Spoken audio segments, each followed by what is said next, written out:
अगर संसद तुम्हारा तो सड़क हमारा।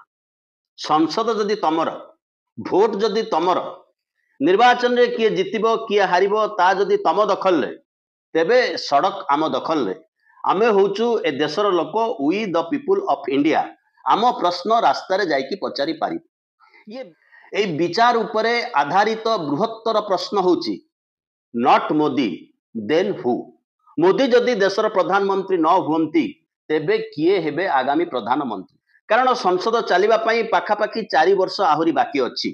जो अवस्था रे वर्तमान भारत सरकार पहुंचैचंती, जो अवस्था रे वर्तमान मोदींकर राजनीति पहुंचिछि, जदि 75 वर्ष बयस रे वीआरएस मोदी न नियंती, 75 वर्ष को आड़ करी से बहाना रे खसी न जानती, तेबे अवस्था आहुरी सांघातिक हबो।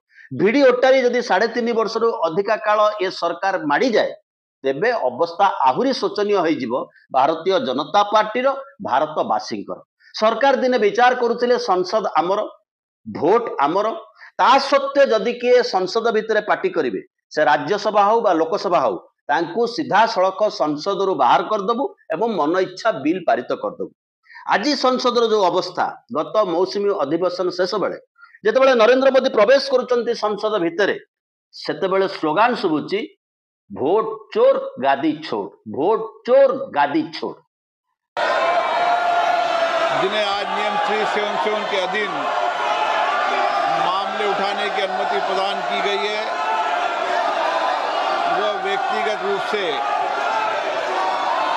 सदन के पटल पर गोटे समय थिला जेतेबेले नरेंद्र मोदी संसद भितर प्रवेश करुथिले, सेतेबेले बीजेपी रो सांसद माने चित्कार करुथिले, देखो देखो कौन आया, हिंदुस्तान का शेर आया।